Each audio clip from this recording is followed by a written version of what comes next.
వేదిక పైనున్న పెద్దలకి, రామోజీరావు గారి కుటుంబ సభ్యులకి అందరికీ నమస్కారం. రామోజీరావు గారు మా నాన్నగారికి బాగా ఆప్తులండి. ఆ క్రమంలో వాళ్ళు తరచూ కలుస్తుండేవాళ్ళు. ఆ క్రమంలో నాకు చిన్నప్పటి నుంచి పెద్ద ఆయనతో పరిచయం, రామోజీరావు గారితో పరిచయం. ఎందుకో ఒక 6 నెలల ముందు, ప్రాబబ్లీ ఐ థింక్ 6 నెలల నుంచి 9 నెలల ముందు నాకు ఒకసారి అనిపించింది రామోజీరావు గారిని కలవాలని, ఆయనతో ఒకసారి మాట్లాడాలా అని. అప్పుడు ఈటీవీ హెడ్ మా బాపినీడి చౌదరి గారితో కలిసి, సార్ రామోజీరావు గారితో ఒకసారి కలవాలని ఉంది సార్, కానీ 5 నిమిషాలు 10 నిమిషాలు కాదు, ఒక 3-4 గంటలు మాట్లాడాలని మనస్ఫూర్తిగా తృప్తిగా ఒక 3-4 అవర్స్ మాట్లాడాలని అనుకుంటున్నాను సార్. అర్జెంట్ ఏం లేదు సార్, ఆయనకి ఎప్పుడు కుదిరితే అప్పుడు చెప్పండి సార్ అంటే ఒక 2 వారాల తర్వాత నాకు ఫోన్ వచ్చింది, రమ్మన్నారు. నేను వెళ్ళేటప్పుడు మా పాపను కూడా వెంటబెట్టి తీసుకొని వెళ్ళాను. I took my daughter along. తీసుకొని వెళ్ళి పెద్ద ఆయన దగ్గరికి, రామోజీరావు గారి దగ్గరికి తీసుకొని వెళ్ళి పరిచయం చేశాను. సార్ మై డాటర్, మా పాపకి, నా కూతురికి మీ బ్లెస్సింగ్స్ కావాలి సార్ అని అన్నాను. Such a man with such big stature. ఆయన వెంటనే పాపని దగ్గర తీసుకొని పక్కన కూర్చోబెట్టుకొని హీ టోల్డ్ జీవితంలో ఇంటెలిజెన్స్ కన్నా కూడా హార్డ్ వర్క్ అనేది, కష్టపడే నేచర్ అనేది చాలా ఇంపార్టెంట్ అమ్మా. ఇంటెలిజెంట్ పీపుల్ అయినా ఫెయిల్ అవ్వచ్చేమో కానీ కష్టపడే వ్యక్తులు ఎక్కడా నష్టపోయిన దాఖలా అనేది లేనే లేదమ్మా. నేను కూడా జీవితంలో చాలా కష్టపడి, చిన్నప్పటి నుంచి కష్టపడి పైకి వచ్చిన వాడిని. అందుకని ఆ కష్టాన్ని ఇష్టంగా చెయ్యి, అంతేగాని ఇబ్బందికరంగా ఫీల్ అవ్వద్దు. సో కష్టపడమ్మా అని ఆయన చెప్తుంటే మా పాపకి ఆయనేంటి, ఆయన స్టేచర్ ఏంటి, ఆయన వ్యక్తిత్వం ఆకాశం అంత ఎత్తండి. ఆయన ఆలోచన ఇస్ సో డీప్, సముద్రం అంత లోతు ఆయన ఆలోచన, డీప్గా ఆలోచిస్తారు.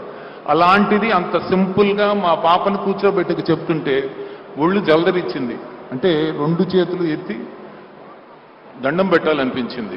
అ గ్రేట్ పర్సన్ అండి ఆయన, అ విజనరీ, అ హ్యూమానిటేరియన్. ఎందుకంటానంటేనండి, ఎక్కడో కృష్ణ జిల్లాలో ఒక రైతు కుటుంబంలో, సాధారణ రైతు కుటుంబంలో పుట్టి తన జీవితాన్ని తనే రాసుకున్నారు. అందరూ అంటారు భగవంతుడు రాస్తారని, లేదు. దిస్ జెంటిల్మన్, ఈయన మహానుభావుడు, ఆయన జీవితాన్ని ఆయనే రాసుకున్నాడు. ఆయన క్రమశిక్షణతో, చాలా కఠోరమైన క్రమశిక్షణతో ప్రతి మెట్టు ఎక్కి సాధించాడు. తను అనుకున్నదల్లా సాధించాడు. ఒక వ్యక్తిగా కాకుండా, వ్యవస్థగా కాకుండా ఒక శక్తిగా మారాడు. అండ్ ఆయన మానవతావాది. ఎందుకంటానంటే ఆయన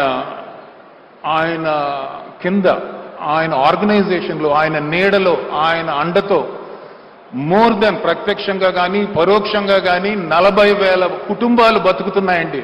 జనరల్లీ ఇలాంటివి ప్రభుత్వాలు చేస్తాయి, అంతేగాని ఇండివిజువల్ చేయరు.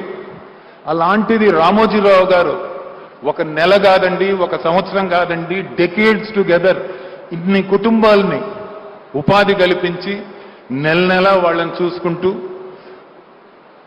వాళ్ళకి జీతాలు ఇచ్చి వాళ్ళ బాగోగులు చూసుకున్నారు.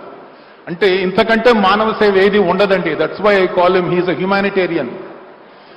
అలానే హీఈస్ ఆల్సో అ రెవల్యూషనిస్ట్ అండి. అంటే సమాజంలో మార్పు కోసం ఆయన కళాన్నే బలంగా తీసుకొని, ఆయుధంగా తీసుకొని, ఆయన దగ్గరుండే రిపోర్టర్స్, ఆయన దగ్గరున్న జర్నలిస్టులు, ఆయన దగ్గరున్న ఎడిటోరియల్ స్టాఫ్ని తన బలగంగా తీసుకొని జీవితకాల పోరాటం చేశారు for the betterment of society. ఇన్ని క్వాలిటీస్ ఉండే వ్యక్తి చాలా అరుదండి. అలాంటిది, ఇలాంటి వ్యక్తి మన రాష్ట్రంలో పుట్టడం, మన తెలుగు వ్యక్తి కింద పుట్టడం నిజంగా మన అందరం చేసుకున్న అదృష్టం అండి. He was a visionary, he had a vision, he was a disciplined man and he had principles.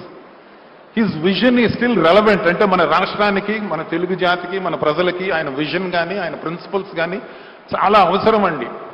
And I believe that they are relevant, and I am sure his legacy, Ramoji Rao Garu legacy, ఆయన family members, the next generation, whether it is Kiran గారు, whether it is Shailaja గారు are Vijayeshwari గారు, ఆ తర్వాత వాళ్ళ next generation, all the kids, I'm sure they are all going to take it forward the way he always wanted it. And I pray to God that he is going to live for a long time, even after his death. We will all be remembering him for a very long time. God bless Andi. Thank you very much. Thank you.